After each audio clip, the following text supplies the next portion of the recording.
Inner engineering एक योगी के खुशियों के मार्गदर्शन का रहस्य एक आत्म सहायता और आध्यात्मिक पुस्तक है जिसे सद्गुरु ने लिखा है। सद्गुरु एक भारतीय योगी, रहस्यवादी और आध्यात्मिक शिक्षक हैं।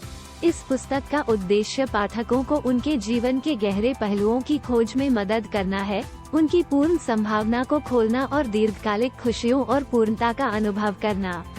इस व्यापक पुस्तक सारांश में हम इनर इंजीनियरिंग के प्रमुख अवधारणाओं और सद्गुरु के उपदेशों को लगभग 5000 शब्दों में कवर करेंगे। भाग 1 परिचय। सद्गुरु पुस्तक की शुरुआत इनर इंजीनियरिंग की अवधारणा पर करते हैं, जिसे उन्होंने कल्याण का विज्ञान कहा है। ये जीवन की आंतरिक स्थितियों को बनाने के बारे में है, जो आपके अपने विकास और परिवर्तन के लिए अनुकूल हैं।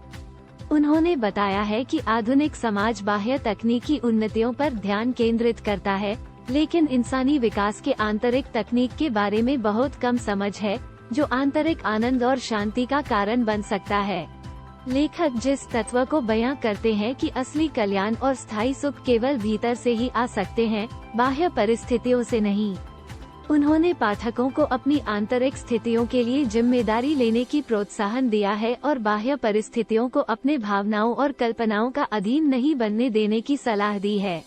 भाग 2 दुख का स्रोत। इस भाग में सद्गुरु मनुष्य के दुख और असुख के मूल कारणों पर खुलासा करते हैं।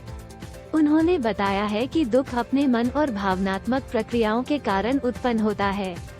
मन लगातार बुजुर्ग होता है, जिसके कारण वह या तो भूतकाल पर रहने या भविष्य के बारे में चिंता करता है, वर्तमान के पल को जीने की बजाय।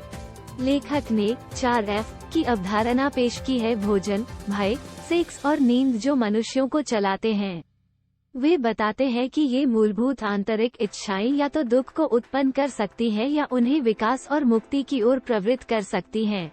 सद्गुरु ने भावनाओं की सीमाओं को पार करने का महत्व बताया है, जिससे मनुष्य चेतना को बढ़ावा मिल सकता है और उच्चतर जीवन के अनुभव का सामना किया जा सकता है। भाग 3 मन सामाजिक पशु।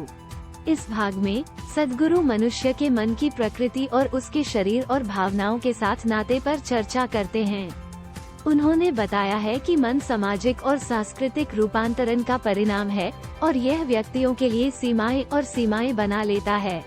लेखक ने कर्म की अवधारणा का परिचय किया है, जिसे उन्होंने पूर्व कार्यों और अनुभवों के अवशेष के रूप में परिभाषित किया है, जो किसी व्यक्ति के वर्तमान और भविष्य को प्रभावित करते हैं।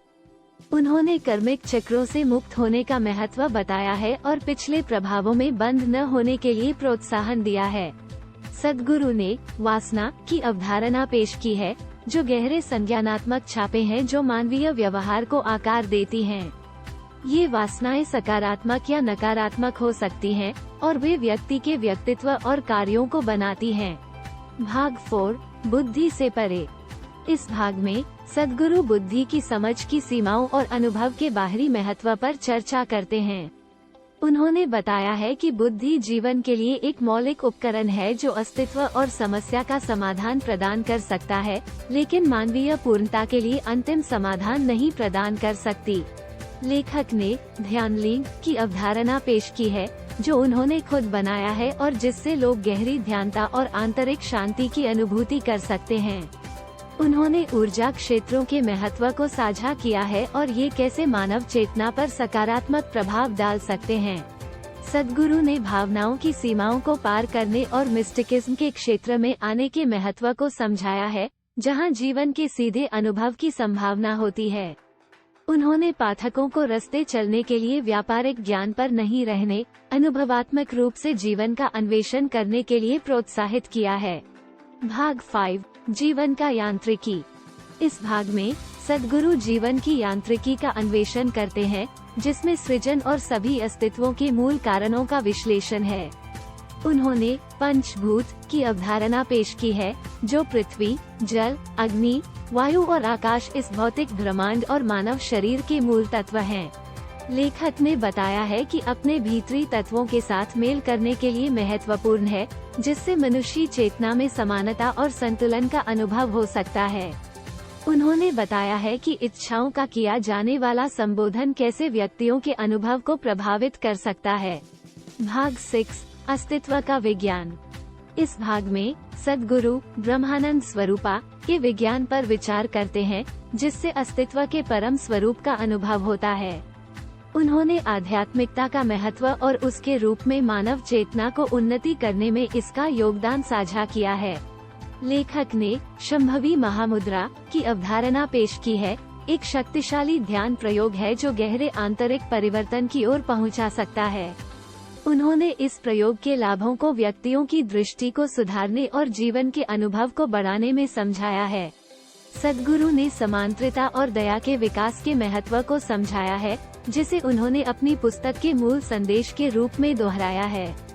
उन्होंने वैराग्य की अवधारणा को समझाया है, जिसका अर्थ है बाह्य परिस्थितियों और संपत्तियों से अभिलिप्त न होने का, और ये कैसे सच्ची आजादी का मार्ग बन सकता है। भाग 7 गुरु का मार्ग। इस खंड में सद्गुरु आंतरिक परिवर्तन के मार्ग पर आध्यात्मिक गुरु की भूमिका पर विचार करते हैं। उन्होंने अपने गुरु से अपने अनुभवों का साझा किया है और इसके जीवन पर किए गए गहरे प्रभाव का उल्लेख किया है।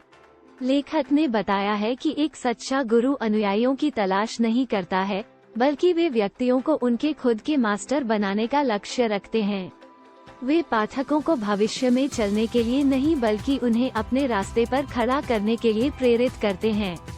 सद्गुरु ने भक्ति और समर्पण के महत्व पर चर्चा की है। आंतरिक परिवर्तन के मार्ग पर उन्होंने समर्पण का अर्थ समझाया है और ये कैसे सच्ची स्वतंत्रता के रास्ते में एक स्थान प्राप्त कर सकता है। भाग 8 देवत्व की ओर। इस अंतिम भाग में सद्गुरु जन्म मृत्यु के चक्र से मुक्ति की संभावना के बारे में चर्चा करते हैं। उन्होंने बताया है कि मानव जीवन का अंतिम लक्ष्य अपने दिव्य स्वरूप को समझना है और शारीरिक बाधाओं के सीमा से मुक्त होना है। लेखक ने विभिन्न प्रबुद्ध पुरुषों की कहानियों को साझा किया है और उन्होंने कैसे उन्होंने अपने मानव सीमाओं को पार करके मुक्ति प्राप्त की है। उन्होंने बताया है कि मुक्ति के लिए यात्रा प्रत्येक व्यक्ति के लिए अद्वितीय होती है और यह ईमानदार यत्न और समर्पण की आवश्यकता है। सद्गुरु ने अंत में बढ़ते हुए आंतरिक इंजीनियरिंग और आत्म परिवर्तन के महत्व को दोहराया है। उन्होंने पाठकों को अपने जीवन के लिए जिम्मेदारी लेने और अनंत संभावनाओं की खोज में निकलने के लिए प्रेरित किया है। सद्गुरु के उपदेशों ने पाठकों को अपनी खुद की खुशियों के लिए जिम्मेदारी लेने और एक उद्दीपक जीवन, खुशियों और पूर्णता से भरी जिंदगी बनाने की प्रेरणा दी है।